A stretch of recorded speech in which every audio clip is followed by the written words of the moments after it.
Le Conseil général de Mayotte, partenaire des sports, vous présente K-Sport.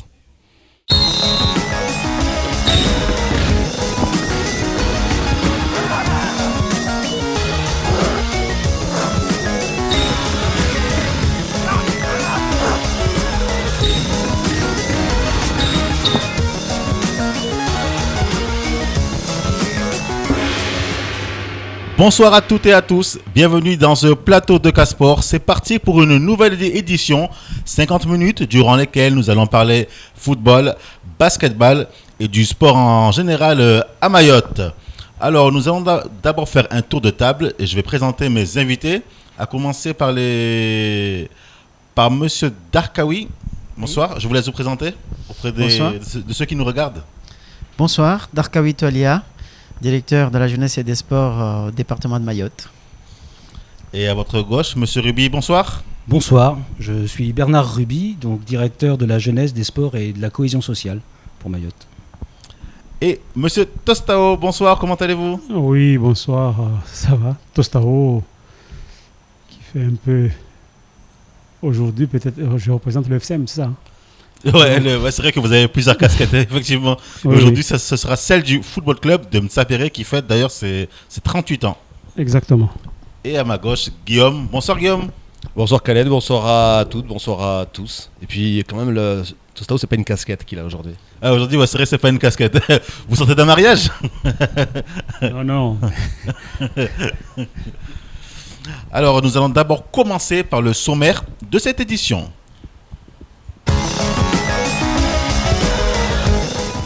Bonsoir et bienvenue dans K-Sport. Ce soir, nous allons en présence des instances jeunesse et sport, voir comment le sport peut se développer à Mayotte.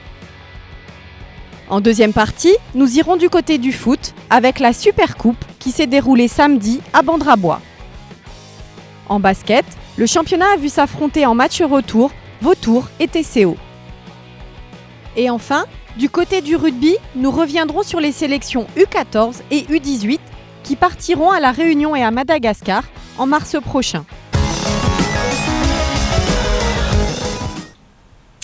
Alors la question que je vais vous poser, Monsieur Darkawi et Monsieur Ruby, quel est l'avenir du sport à Mayotte et quelle est la place du sport à Mayotte selon vous ? Alors l'avenir du sport à Mayotte, vous le savez, je pense que d'abord il faut comprendre la structure sociale de Mayotte. Plus de 60% de la population, nous le savons tous, a moins de 25 ans. Donc, et d'une manière générale, le sport repose d'abord sur la jeunesse. Il y a aussi du sport des seniors, bien sûr, mais c'est surtout sur la jeunesse. Donc, je pense que l'avenir de Mayotte demain, c'est la jeunesse. Donc, c'est l'avenir du sport également. Je dirais tout simplement, c'est un avenir qui doit être beaucoup plus encadré par les politiques publiques. Je parle du conseil départemental. Je parle également, bien sûr, peut-être mon collègue d'à côté parlera plus de l'État également. Mais je pense que tous les pouvoirs publics sont entendus. Je parlais également des collectivités locales, c'est-à-dire les municipalités sont aussi concernées par le sport. Donc l'avenir du sport à Mayotte, c'est nous tous. C'est les pouvoirs publics, mais c'est également les familles qui sont concernées. Donc c'est un avenir qui est très prometteur aujourd'hui, je dirais.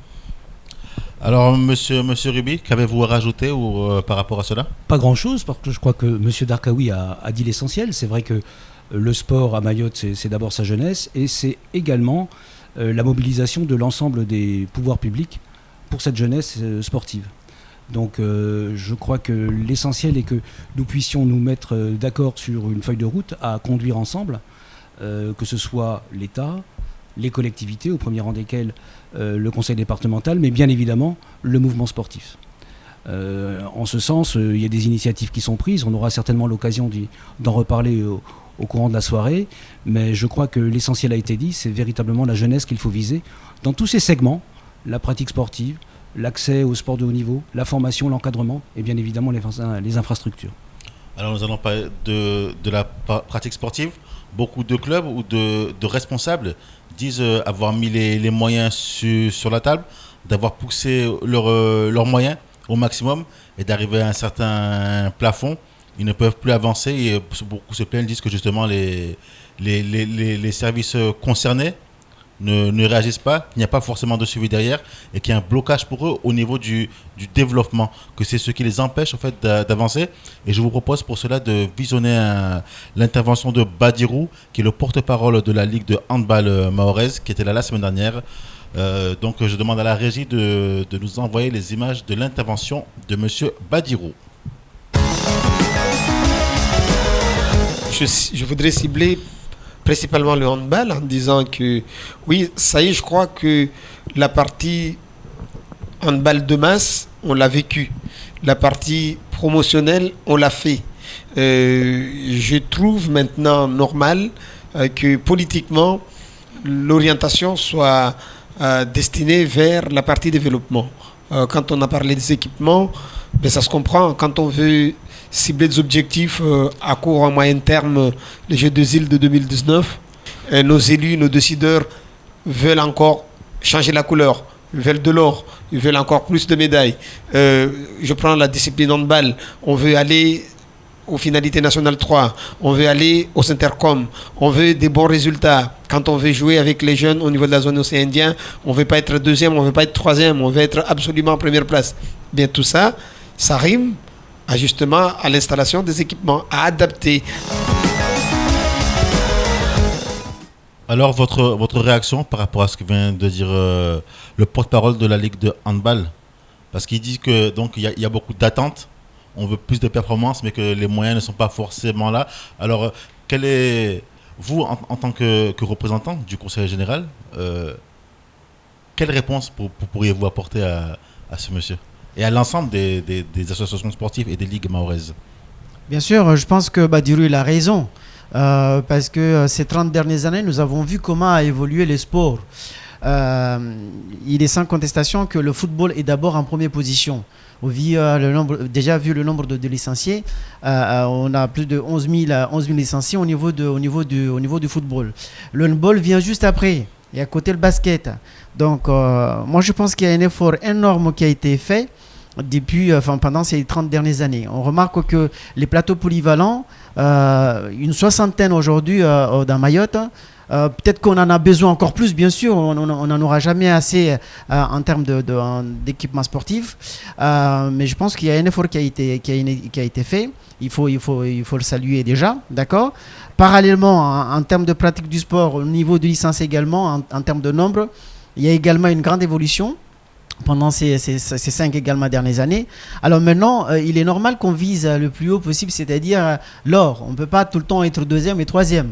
Je pense qu'également à ce niveau-là, il suffit de regarder un baromètre de mesure pendant les Jeux des îles de l'année dernière, d'accord. Donc je dirais que Mayotte a fait quand même un grand pas. Maintenant, il se mesure par rapport à l'océan Indien, il se mesure parmi les premiers, parmi les 2, les 3 premiers, d'accord. Donc je pense qu'il est possible, bien entendu, d'aller vers cette position tout à l'heure citée, c'est-à-dire la position d'être premier.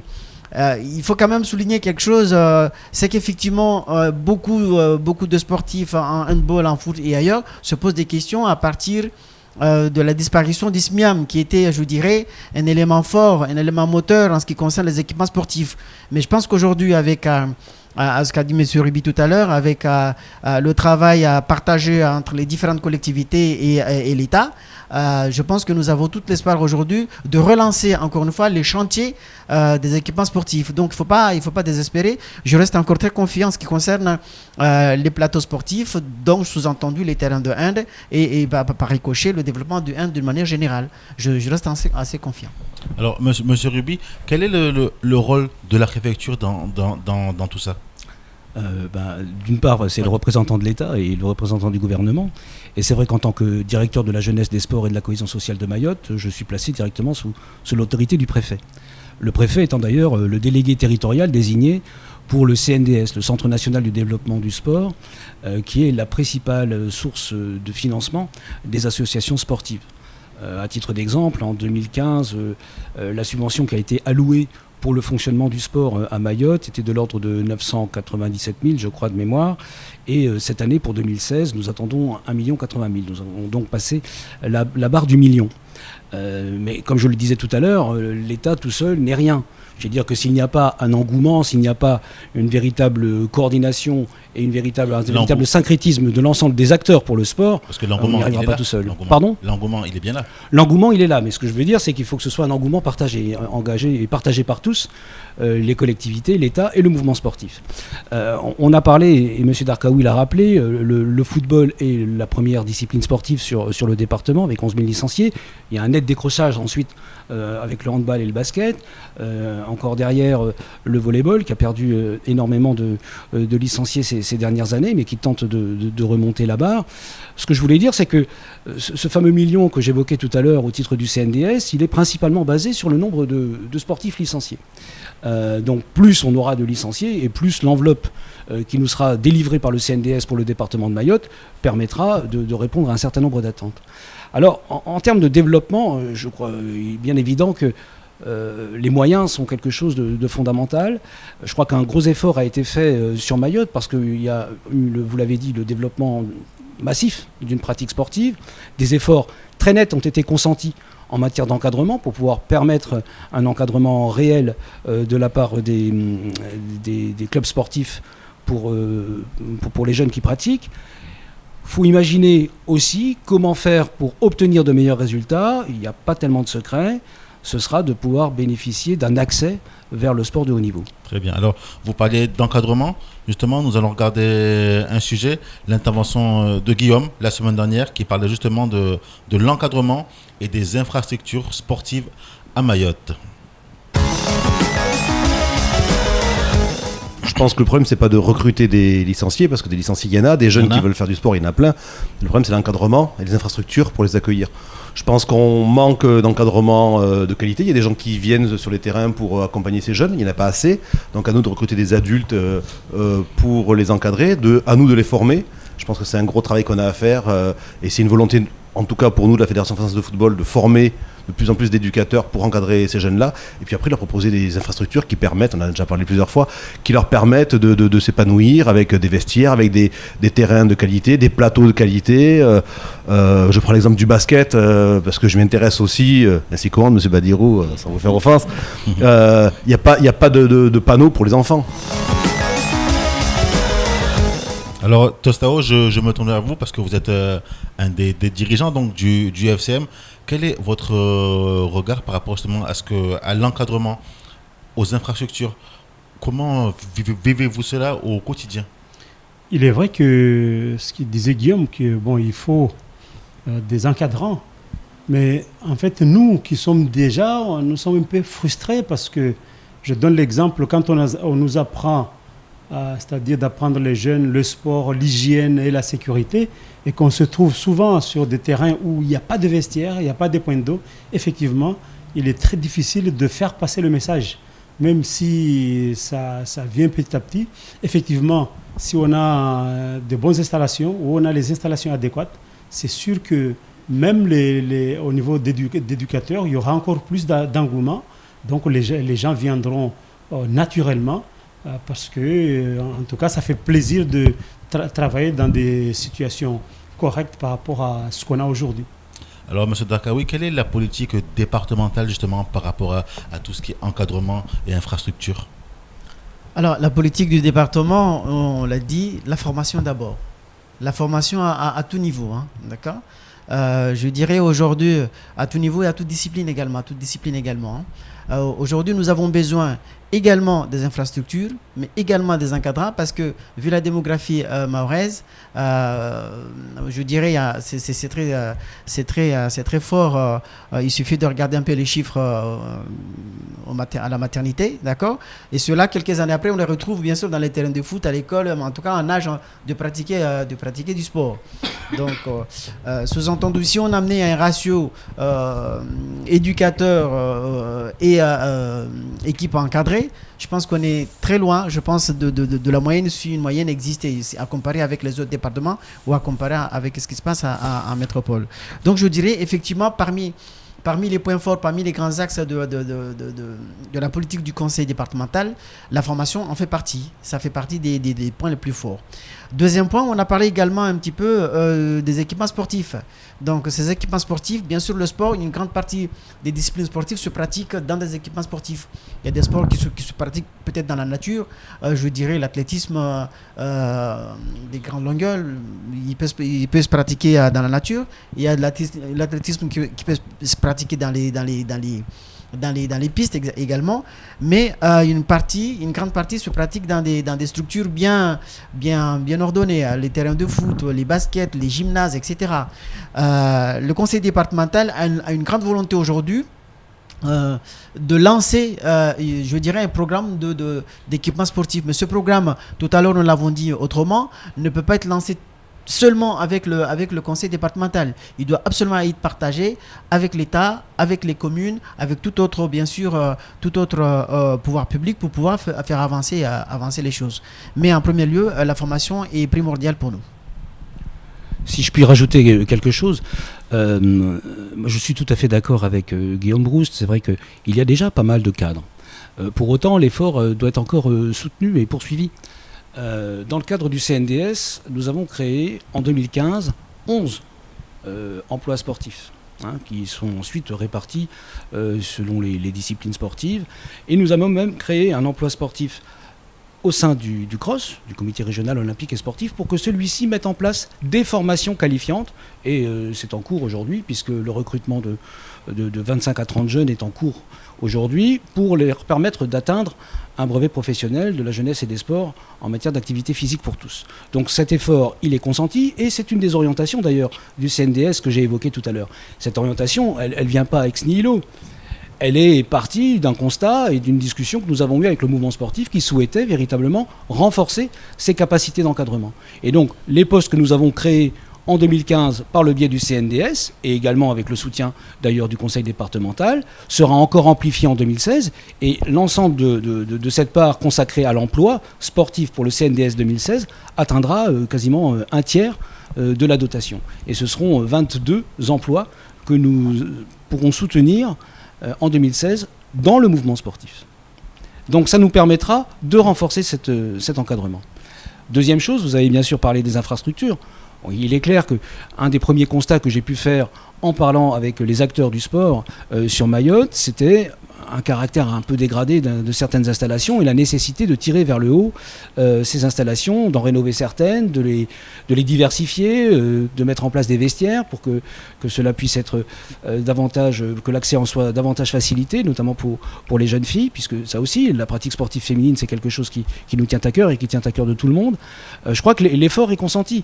Pour 2015 encore, hormis le stade de Cavani, mais on en reparlera certainement, l'État a apporté 350 000 euros sur un stade à Tsingoni, sur des vestiaires également à Sada, et c'est un effort qui sera poursuivi.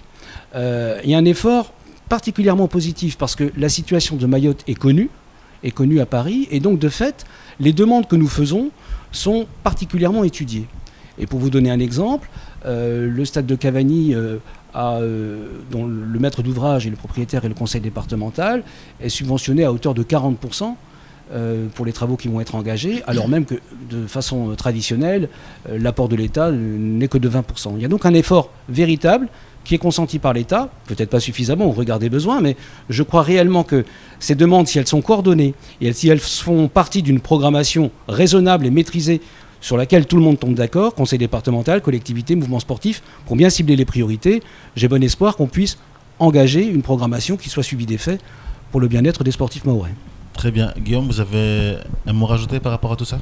Juste d'abord louer la présence de nos deux directeurs qui prouvent, si besoin en est, je ne crois pas qu'il y a une vraie volonté du conseil départemental et de la préfecture de faire avancer le sport.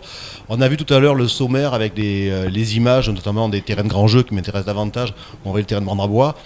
Et on voit, si on compare aux images de votre générique qui sont déjà un petit peu plus anciennes, pour ne pas dire obsolètes, on voit la différence de surface d'infrastructure et ça fait plaisir à voir. Donc ça veut dire qu'il y a un vrai effort qui est fait, qui commence. On a posé 3 pierres du nouveau stade la semaine dernière, donc je crois que c'est encourageant et qu'il faut qu'on continue tous dans ce sens-là en travaillant dans le même objectif pour progresser et développer ces infrastructures. Alors maintenant, nous allons d'abord parler CNDS. CNDS, qui est donc, pouvez expliquer rapidement ce que c'est le CNDS pour ceux qui ne connaissent pas, très rapidement avant de lancer le reportage. Très rapidement, c'est un établissement public de l'État qui sert donc au développement du sport sur l'ensemble du territoire français. Donc les fonds qui sont alloués par le CNDS proviennent d'une part d'un pourcentage sur la Française des Jeux et notamment du loto sportif, et d'autre part sur les droits de retransmission télévisés qui viennent abonder ce fonds, qui permet deux choses. D'une part, une part territoriale qui va venir aider le fonctionnement des associations sur chaque département et chaque région française, et également une part nationale qui sert à aider les équipements structurants la construction d'équipements structurants sur l'ensemble du territoire français. C'est à ce titre que le stade de Cavani a été retenu. Et on va regarder là l'intervention du secrétaire général de la Ligue de football qui se plaignait justement, se plaignent de ne pas très bien comprendre comment les fonds sont répartis, comment sont-ils attribués. C'est-à-dire il y a beaucoup d'incompréhension et de flou chez certains. Je vous propose de visualiser cette intervention du secrétaire général de la Ligue de football de Mayotte. Bien sûr, il y a beaucoup de clubs qui répondaient avant. Maintenant, il y a moins qui répondent au financement, aux demandes de subventions au CNDS par rapport à une politique qui a été menée et les clubs n'arrivent plus à suivre. Parce que les clubs, ils ont beaucoup de charges. Finalement, il y a moins de dispositifs où ils ont, de toute façon, au niveau de Mayotte, on connaît moins de dispositifs financiers qui peuvent accompagner les clubs. On a le CNDS, mais c'est plutôt les ligues ou comités. Parce que souvent, les subventions CNDS, ils arrivent, on a déjà fini la saison. Que ce soit pour les clubs ou pour les ligues, c'est pas trop avantageux. Ça nous pénalise un peu au niveau de fonctionnement en cours de la saison. Donc là, c'est ce problème-là. Et un deuxième problème, ça serait au niveau des orientations. En fait, les orientations, on nous appelle comme la réunion qu'il y a eu hier. Cette année, il y a ça comme orientation. On va subventionner que les clubs qui vont présenter des actions qui vont dans tel point. Monsieur Darkaoui, il me semble qu'il y a des subventions en plus du Conseil général par rapport il y a le CNDS et vous aussi, vous subventionnez. Oui, j'ai dit tout à l'heure... le principe de travailler de manière partagée avec les autres collectivités se démontre. Tout à l'heure, quand M. Ruby a cité Tingoni, les vestiaires de Tingoni et Sada, c'est également des vestiaires qui sont à la fois financés par le conseil départemental et l'État via le CNDS. Le terrain le Cavanistad également. Aujourd'hui, l'État a avancé même ses efforts jusqu'à 40%. Alors qu'il est l'accoutumé, il s'arrête à 20%. Donc l'autre partie, c'est le conseil départemental qui l'a pris en charge pour en tout cas faire aboutir le projet. Donc je pense qu'aujourd'hui, ce ne sont que des exemples. Mais la règle reste qu'effectivement, à des efforts communs, on arrive à faire des miracles. Donc on parle beaucoup du CNDS, on parle là également des dossiers qui sont arrivés et qui ne sont subventionnés de manière tardive, etc. Il faut comprendre tout simplement qu'une procédure doit être respectée avant de bénéficier d'une subvention. Donc, à toute personne qui demanderait le soutien de l'État ou du conseil départemental ou d'une commune, il faut comprendre qu'il y a des démarches, il y a des procédures, il y a des formalités et des étapes en tout cas à franchir. Parfois, c'est vrai, ça prend du temps, mais il faut absolument en tout cas parcourir ces étapes-là avant d'y arriver. Du coup, ça demande une programmation, ça demande également une réflexion au préalable pour pouvoir se dire en telle année, on voudrait arriver à tel niveau ou bien on voudrait arriver à tel projet, il faudra s'y prendre à temps pour y arriver. Au niveau du conseil départemental, nous avons des aides de toute nature. Il y a des aides pour le sport, il y a des aides pour les investissements, etc. À l'État, on en trouve également. Tout à l'heure, avant de passer à la question que nous... Alors, oui, excusez-moi, permettez-moi de vous couper. On va faire une courte page de publicité et on se retrouve juste après. Et on continuera justement à débattre sur la scène, sur les financements et les subventions. A tout de suite.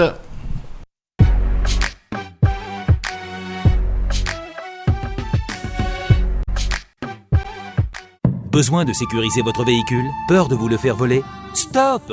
Retrouvez votre sérénité. Traceur GPS Mayotte, votre solution anti-vol et sécurisation GPS. Comment ça marche? Votre véhicule, votre balise GPS, votre localisation en temps réel, matériel haute technologie numéro 1 en France, alerte de mouvement anti-vol, localisation et suivi GPS en temps réel, écoute à distance, bouton SOS. Vous souhaitez en savoir plus? Contactez-nous vite, livraison gratuite 7 jours sur 7 sur toute l'île. Traceur GPS Mayotte, 0639 60 42 32. Traceur GPS Mayotte, la protection ultime contre le vol de véhicules.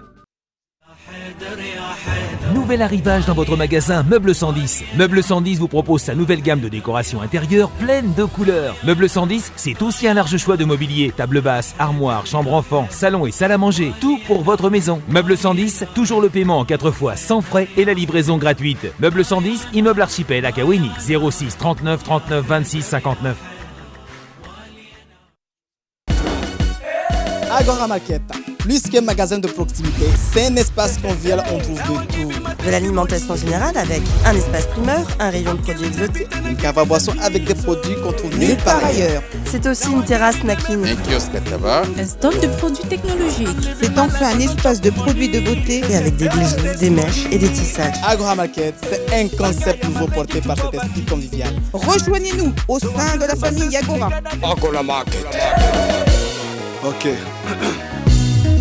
Je m'appelle Chapman. Est-il fidèle? Avec qui te trompe-t-il? Envoie Fini au 80 80 pour savoir s'il te cache quelque chose. Tu trouves qu'il a changé? Pour savoir si tu peux lui faire confiance, envoie Fini au 80 80.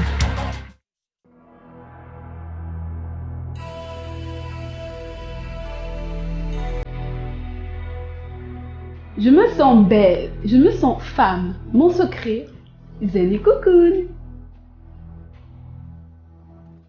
Je suis un homme moderne. Je prends soin de moi, pour mes fans. Mon secret, c'est Zen et Cocoon. Le meilleur pour moi, c'est Zen et Cocoon. C'est mon havre de paix. Mais chut, ça reste entre nous. Notre secret de beauté, c'est Zen et Cocoon. Maintenant, c'est le vôtre. À Pamandzi et à Mamoudzou, vos deux instituts spa Zen et Cocoon vous invitent à venir vous relaxer dans les vapeurs de ces deux hammams orientaux en plus des soins traditionnels.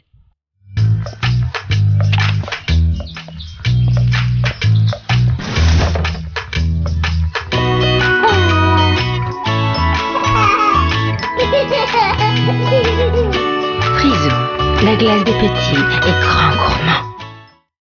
Êtes-vous compatible? Votre histoire est-elle envisageable? Envoyez par SMS Bahati au 88 18 et découvrez votre compatibilité amoureuse. Envoyez vite Bahati au 88 18. Bahati au 88 18.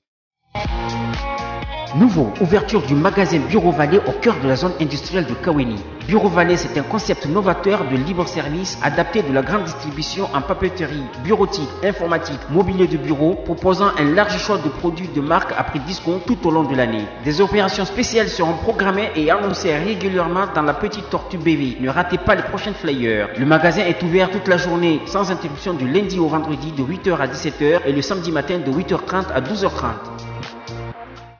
Caromaille, spécialiste en carrelage sanitaire, choix et qualité à bas prix. Caromaille, c'est aussi un conseiller professionnel à votre écoute et des nouveautés en permanence. Caromaille vous accueille du lundi au vendredi, de 8h à midi et de 14h à 17h, et le samedi de 8h à 13h, avec la livraison gratuite sur toute l'île et le paiement en 4 fois sans frais. Caromaille, 0639 68 20 68.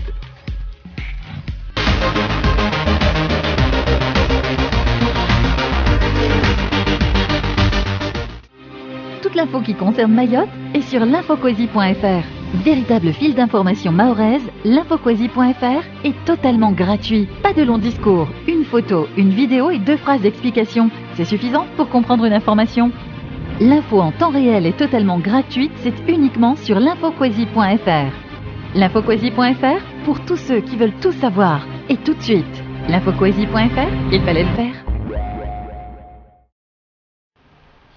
Et nous revoilà pour cette deuxième partie d'émission.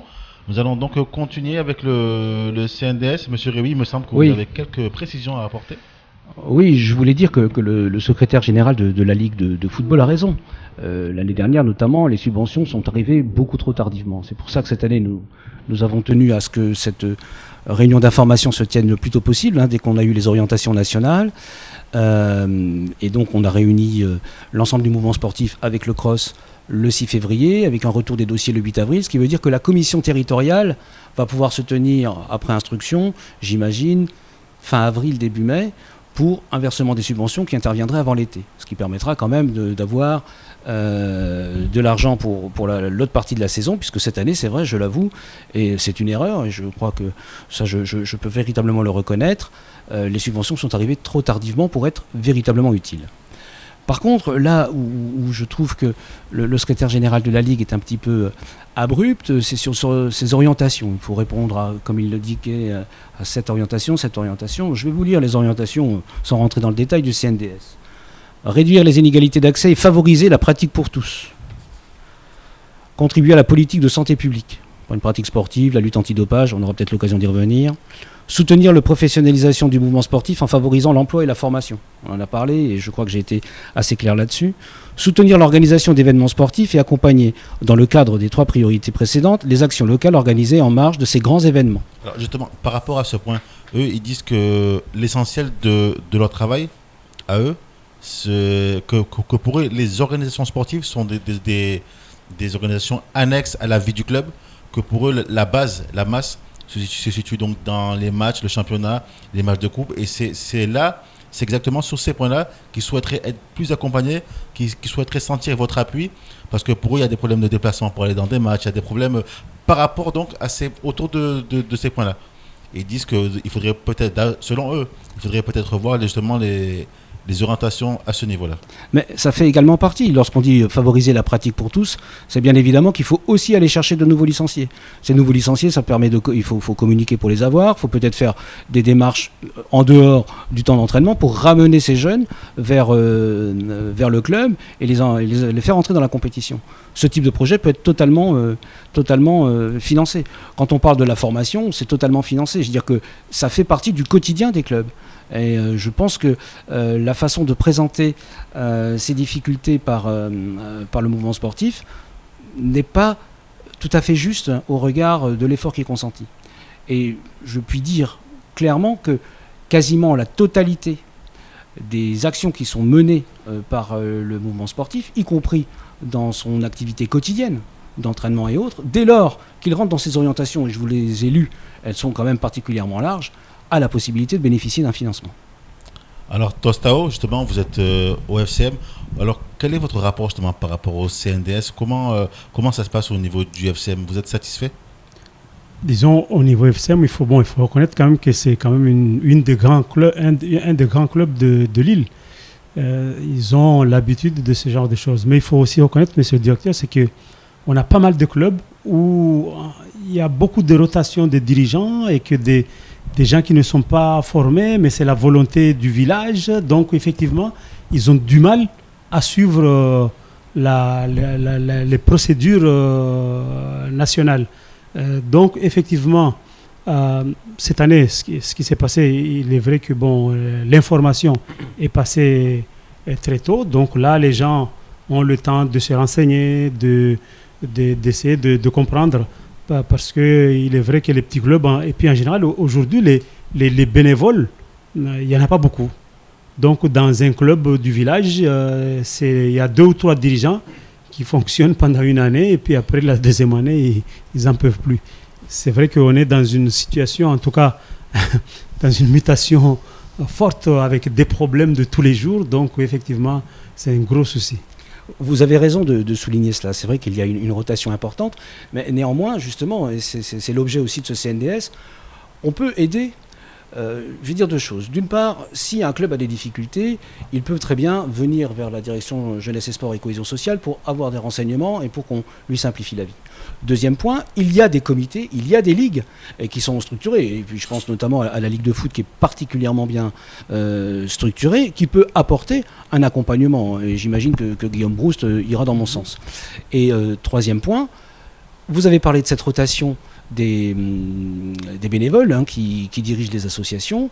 Je veux dire que le mouvement sportif est tout à fait à même de prodiguer un certain nombre de formations pour accompagner l'ensemble de ces bénévoles par le biais de formations que nous pouvons nous aussi aider à financer pour que justement renforcer les compétences et que le type de procédure dans lequel s'inscrit le CNDS, mais aussi les demandes de subventions auprès de la collectivité ou auprès du conseil départemental, puisse être facilité pour ces dirigeants. Guillaume ? Oui, il est vrai que je vais parler du foot, mais je pense que c'est la réalité dans toutes les ligues et comités. Je pense que, non, je suis sûr qu'il faut déposer les dossiers avant le 8 avril. S'il y a des clubs qui ont des difficultés, qui veulent qu'on les aide dans l'accompagnement de l'écriture de leur dossier, on le fera comme on l'a fait les années précédentes. Donc ils se rapprochent de nous, de notre direction, de notre administration, de la technique, afin qu'on puisse les aider, que leur dossier soit recevable auprès de la jeunesse et sport. Alors, Darkawi, maintenant, je me tourne vers vous, car nous allons parler donc d'un grand projet pour Mayotte, c'est-à-dire le stade de Cavani, dont vous êtes le conseiller général et maître d'ouvrage. Alors, pouvez-vous expliquer aux téléspectateurs, à ceux qui ne connaissent pas encore le projet, qu'allons-nous retrouver dans ce vaste complexe sportif ? Alors, le stade de Cavani, effectivement, le conseil départemental est maître d'ouvrage, d'accord, mais je dirais c'est un projet commun avec l'État. Nous l'avons dit tout à l'heure, rien qu'à la répartition financière, je pense que ça se comprend facilement. Maintenant, qu'est-ce qu'on va retrouver dans ce stade ? Déjà, c'est un stade de foot. Je dirais déjà le plateau, le terrain en lui-même, qui sera en synthétique cette fois-ci, d'accord ? Ce terrain pourrait être partagé à la fois par les footballeurs, mais on aura également les rugbyman qui peuvent l'utiliser et tout autre sport qui pourrait se faire sur ce genre de terrain, il se fera, d'accord ? Nous aurons cette fois-ci des tribunes qui anciennement on en avait, mais qui se limitaient à 500-600 places. Là, nous allons passer à 1500-1600 places assises, d'accord ? Donc, on aura également... En fait, la piste ne sera pas refaite totalement. La piste sera, je dirais, il y aura une autre couleur supplémentaire qui va se rajouter en réserve, d'accord ? Et puis, l'existant sera aménagé de manière à ce que ça soit plus praticable et plus, je dirais, plus confortable, d'accord ? Et puis, nous aurons des vestiaires, d'accord ? Nous aurons, je dirais, tout ce qui peut se trouver sur un complexe ressemblant au complexe de Cavani. Alors, des plaintes remontent. Certains acteurs sportifs, certaines associations sportives nous disent qu'elles se considèrent comme oubliées dans ce projet. Je pense notamment au tennis, qui se plaignent justement de ne pas avoir été inclus dans ce projet. L'athlétisme qui disent aussi qu'un simple revêtement de la piste ne suffit pas. Il y avait aussi pour le lancer de javelot. Je parlais avec des lanceurs justement qui me disaient que le javelot aussi n'est pas inscrit dans ce projet. Par rapport à ces oubliés, que pouvez-vous dire ? je vais tenter de répondre, encore que je n'étais pas à l'origine du projet, donc je viens d'arriver, ça fait 5 mois que je suis sur le département, donc je n'ai pas forcément toutes les réponses, mais M. Darkawi complétera. Je crois qu'il faut voir d'où on vient. Le projet dont la première pierre a été posée en début de semaine dernière, c'est le projet initial.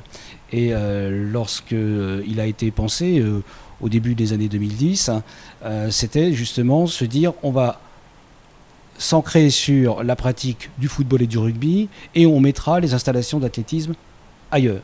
C'était l'objet, la volonté de faire quelque part ailleurs des installations pour que l'athlétisme puisse bénéficier d'un complexe aussi adapté. Le projet a connu un certain nombre de vicissitudes, il a évolué, il est revenu en arrière, mais c'est vrai que la nécessité aujourd'hui, en 2015, puisque la décision définitive de prolongation est arrivée en 2015, c'était de ne pas perdre l'engagement de l'État qui nécessitait que les travaux soient entrepris dans un temps relativement court. Donc du coup, on est revenu sur le projet initial, et comme le disait M. Darkawi, qui permettra d'une part la pratique du football, d'autre part la pratique du rugby, l'augmentation du nombre de places assises, l'installation de vestiaires et d'un clubhouse digne de ce nom, et la réfection de la piste d'athlétisme. Ce que j'ai envie de dire, Parce que rien n'empêche qu'on puisse imaginer ça dans un second temps. Aujourd'hui, nous devions nous déterminer rapidement sur ce projet initial.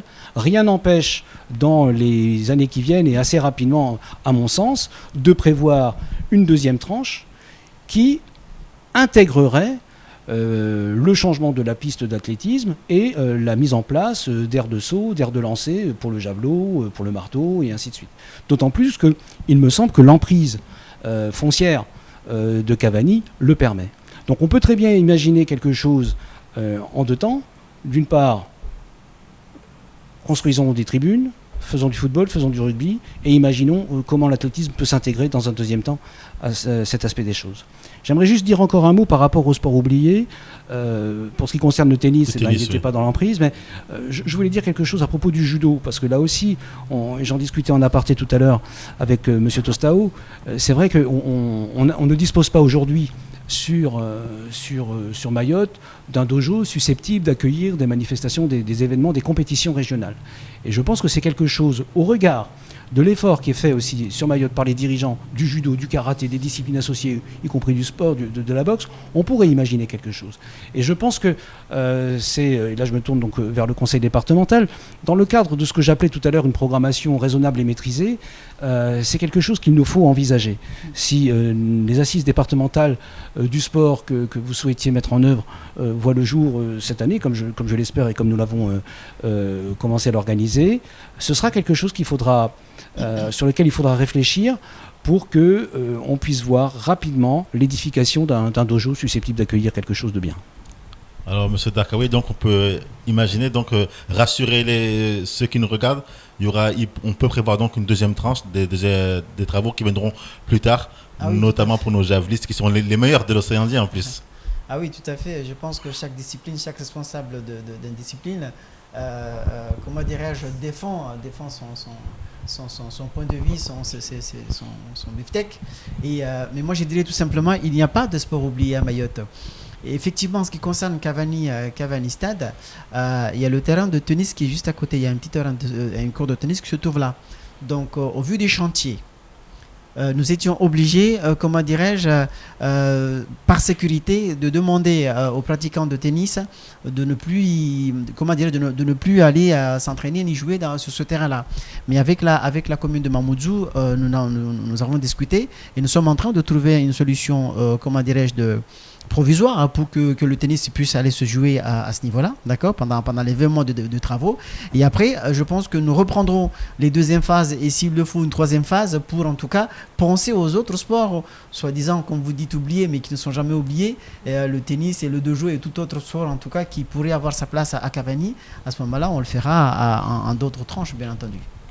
Alors, M. Testao, ça vous plairait de jouer avec le FCM dans ce magnifique futur stade de Cavani? C'est sûr que si vous regardez en tout cas le match de samedi dernier, quand on a, on dirait même billard, c'est beau à voir, quoi. Ça joue et puis ça fait plaisir, donc ça motive aussi, même au niveau des jeunes. Quand on travaille avec des jeunes sur des terrains comme ça, ça ne peut être que du gâteau, quoi.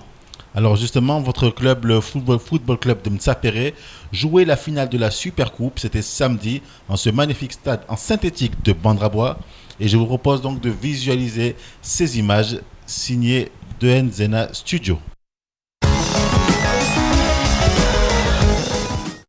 Ce samedi, au stade synthétique de Bandrabois, se jouait la Super Coupe 2016.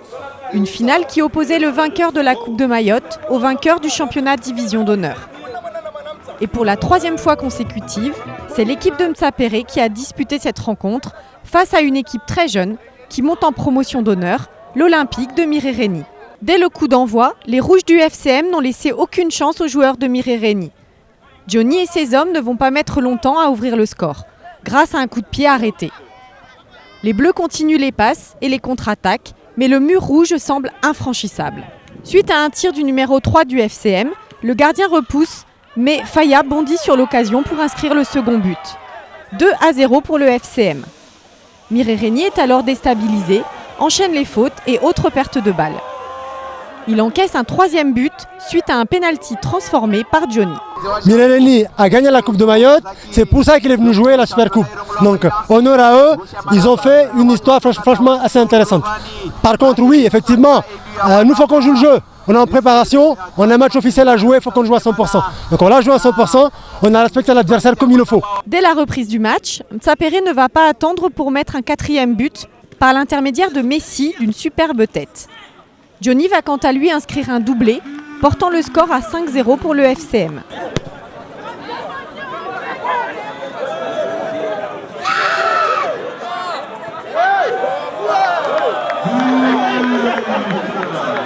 Mireleni va bien réduire la marque et sauver l'honneur en inscrivant 2 buts, mais c'était sans compter la détermination des joueurs du FCM à plier ce match.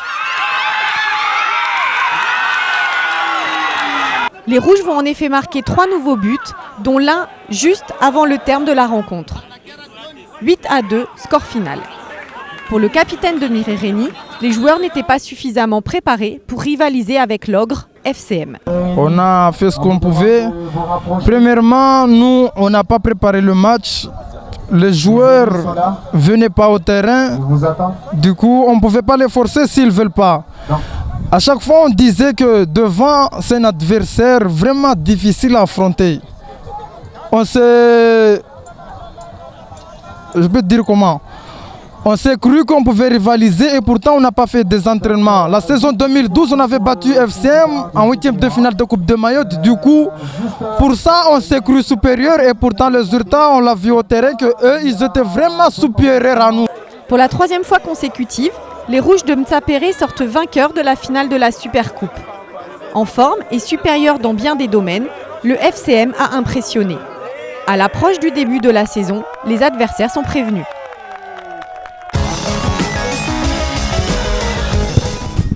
Alors Tostao, on imagine votre joie après ce... De toute façon, vous avez l'habitude maintenant des victoires et des trophées. Non, il est vrai que bon...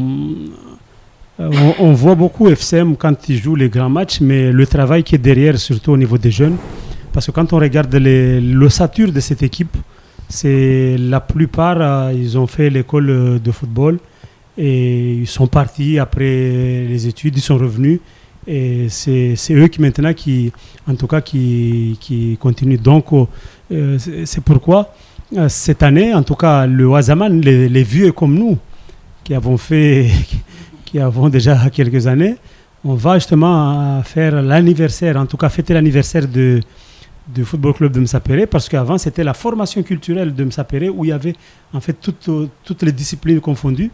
Donc à partir de jeudi, on va commencer la grande fête par les Majlis. Et je demande justement, je vous invite de venir parce que là vous verrez aussi tous les anciens à la manette de ce club. Peut-être aussi, je dirais que la chance que nous avons par rapport aux autres, c'est que beaucoup des anciens sont toujours à côté. On essaie toujours d'aider tant qu'on peut par rapport à certains villages où les anciens ont délaissé complètement les nouveaux dirigeants et puis c'est pas aussi évident que ça. Alors pour revenir sur l'équipe en elle-même, vous nous parlez donc de ces jeunes qui ont été formés au FCM, c'est pur produit FCM. Beaucoup se posent la question, se demandent pourquoi un joueur... On a vu l'entrée de Faïs dans ce match de Bandrabois. Dès qu'il est rentré, il a été déterminant, il a été étincelant, époustouflant. Et beaucoup se demandent pourquoi ce joueur est souvent remplaçant et pas titulaire, malgré son niveau, parce qu'il est considéré quand même comme étant parmi les meilleurs joueurs, si ce n'est le meilleur joueur de ce championnat. Oui, mais il est vrai que c'est parce que aussi c'est... il faut savoir que le coach, il a une saison entière. Donc, il essaie justement de tourner et puis de voir avec tel joueur, est-ce que ça ira mieux ou d'autres. Et puis aussi, peut-être d'après ses calculs, il pense que lui, quand il va rentrer au moment où certains joueurs sont fatigués, il va encore apporter beaucoup plus. Parce que vous savez bien que, bon, aussi les talentueux, souvent, ils sont toujours pris agressivement. Donc, et puis, bon, sa taille aussi. Je pense que bon, on le préserve plus qu'autre chose parce que il est encore jeune, donc on essaye aussi, et puis par rapport à d'autres jeunes qui montent, voir si, c'est-à-dire tourner l'effectif parce que Et la saison est longue, hein, c'est quand même, on a 9 mois à peu près. Et si on n'a pas un effectif étoffé, si on n'a pas les joueurs pour, on ne peut pas aller jusqu'au bout. Guillaume, dans une saison longue comme ça, c'est important de préserver son effectif? Oui, bon, en plus je pense qu'on peut faire confiance à Massoundi cette année qui sait gérer ce genre de situation, il n'y a pas de souci. Je reviendrai sur les jeunes d'FCM. Bon, FCM est un club formateur, on le sait, c'est pas les seuls. Tosta a oublié de dire que dans l'équipe, il y avait Messi qui marque un but, qui est formé à Jumeaux, Soufou qui a joué, je pense, et qui a été formé une partie à Coropa, une partie à FCM, je sais pas s'il a joué ou pas. En tout cas, il y a beaucoup de joueurs qui viennent de clubs formateurs autres qu'FCM. Mais je pense qu'il faut féliciter tous ces clubs qui travaillent, les encourager à faire mieux, encourager et féliciter Mireille Rény qui commence à le faire aussi. Alors s'ils sont là, c'est pas par hasard, ils sont présents chez les jeunes aussi de plus en plus, donc tous ces clubs qui forment ont des résultats et c'est pas anodin. Nous allons maintenant passer au basketball et voir les images d'un match qui voyait s'opposer Vautour Club de l'Abattoir au TCO de Mamoudzou, des images signées de Nzena Studio. Samedi soir, au gymnase de l'Abattoir, se jouait le match retour qui opposait les Vautours de l'Abattoir, deuxième au classement, contre TCO de Mamoudzou, leader du championnat. Pour rappel, les Oranges l'avaient emporté lors du match aller de 3 points à la dernière minute. Dès le coup de sifflet, TCO arrive à s'emparer du ballon et met les premiers points de ce match. Mais porté par son public venu en masse, les petits terriens déploient force et rapidité. Le premier quart-temps est malgré tout à l'avantage de TCO, 13-17. Quelques minutes avant la mi-temps, Vautour, les champions de la Coupe de France, se remotivent et retrouvent toute l'intensité de jeu auquel ils nous ont habitués. Ils alignent les paniers et prennent la tête du match avec 35-25 à la mi-temps. Donc là on a réussi à reprendre la tête et on a pu lâcher jusqu'à la fin du match. Donc c'est vraiment un bel état d'esprit. Je pense que ça va être un match référence pour nous, parce qu'on n'avait pas fait de très très gros matchs malgré le fait qu'on soit en haut du classement. Et puis c'est de bonne augure pour la suite, vu que là on prend le point à virage, on est premier. Si on assure le reste des matchs, on peut terminer premier du championnat et avoir l'avantage du terrain pour les playoffs. Un des hommes de TCO, Index, est particulièrement marqué par Mavouna, qui a pour consigne de ne pas le lâcher une seule seconde. Et ça marche. TCO va mal, perd des ballons, rate des lancers francs, et les Blancs de Petite Terre continuent leur domination du match, offensivement comme défensivement, pour finir sur le score final de 67-51. Au premier quart-temps, on a joué collectif, on a fait la différence, et après, tout le monde est rentré dans les travers, chacun voulait faire la différence tout seul, on a joué individuel, et on a perdu le match parce qu'on n'a pas joué collectif, on n'a pas joué notre jeu. Au lieu de rester concentré sur le match, on est sorti trop vite parce qu'il y avait un public, c'est vrai, tout le monde voulait se faire voir, et on est rentré dans ces travers-là et on a perdu. Vautour passe en tête du championnat régional 1 masculin grâce à ce match remporté. Mais le championnat n'est pas encore fini et TCO ne compte pas être relégué trop longtemps au rang de challenger. Alors, est-ce qu'il y en a parmi vous qui aiment le basketball? C'est Darkaoui? Ah oui, moi j'aime bien tous les sports et quand ça se joue bien, quand il y a des bonnes actions comme ça me plaît encore. Tout à l'heure pour comment dirais-je, FCM contre Mireille, moi j'étais sur place, malgré le nombre de buts encaissés par Mireille, c'était quand même un très beau match. C'était un très beau match. Je pense que l'expérience a joué parce que le FCM, c'est un vieux de 30-40 ans aujourd'hui. Ça a commencé par Chouma, puis après fait FCM, puis etc. Donc ça a joué. Là, quand je regarde le basket, je suis encore très content de voir comment les joueurs se donnent. Au final, là encore une fois, Vautour par rapport à TCO, c'est encore une fois l'expérience qui a joué. Mais ça fait plaisir de voir ce genre de match. C'est très technique et c'est très intéressant. Juste un petit mot à propos du basket. Tout à l'heure, on parlait de l'accès au sport de haut niveau. Et vous savez que depuis quelques années, nous développons le dispositif des jeunes talents mahorais. Une grande sélection sur plusieurs disciplines qui permet à des jeunes à fort potentiel d'intégrer les pôles espoirs, donc d'être inscrits sur ces listes de sport élite, des pôles espoirs, donc à La Réunion ou en métropole. Et j'ai appris aujourd'hui qu'une des jeunes sélectionnées et qui a intégré ce dispositif des jeunes talents mahorais au pôle Esport de La Réunion, a été sélectionnée pour participer à une sélection et elle est aux portes de l'INSEP aujourd'hui. C'est Faiza, c'est bien ça ? Voilà, c'est ça. Faiza. Et d'intégrer l'INSEP si elle réussit cette sélection. Je trouve ça plutôt formidable et ça nous laisse plein d'espoir. C'est une très très bonne nouvelle. D'ailleurs, nous la félicitons. Et nous allons maintenant passer au rugby. S'il s'agit d'un reportage donc sur la sélection U16 et 18 qui s'apprête à partir à La Réunion et à Madagascar. Des images signées de Nzena Studio.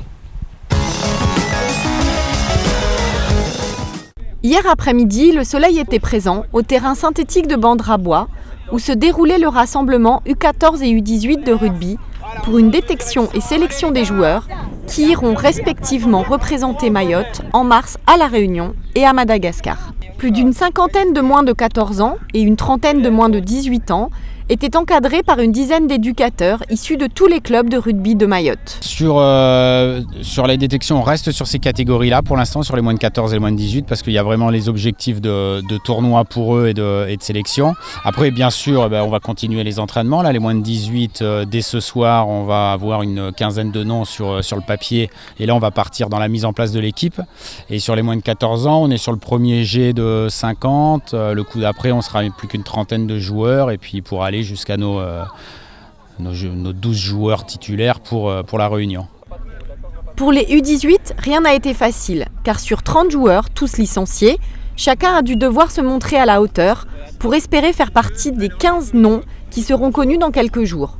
On écoute Romain, joueur du RCM. Ça va être difficile parce qu'on est très nombreux. Là, il y a 3 équipes de Mayotte, du bon niveau. Mais bon... on verra si je fais la différence ou pas. Ces journées de sélection sont toujours l'occasion de pousser les jeunes joueurs à se surpasser dans l'effort et l'engagement. Tous les participants ont donné leur maximum et ça, c'est déjà une victoire. Et voilà que nous arrivons donc à la fin de cette émission. Je vous remercie d'avoir répondu favorablement à notre invitation. On se dit à très bientôt. Nous aurons l'occasion bien sûr de vous inviter pour discuter sur d'autres sujets. Merci à vous. Merci. Guillaume, bonne soirée.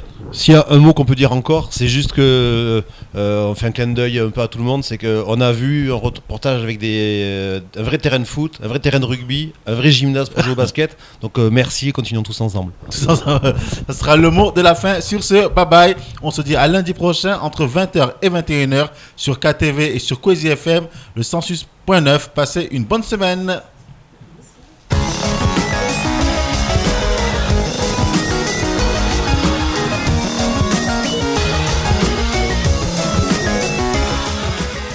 Le Conseil général partenaire du sport vous a présenté Casport.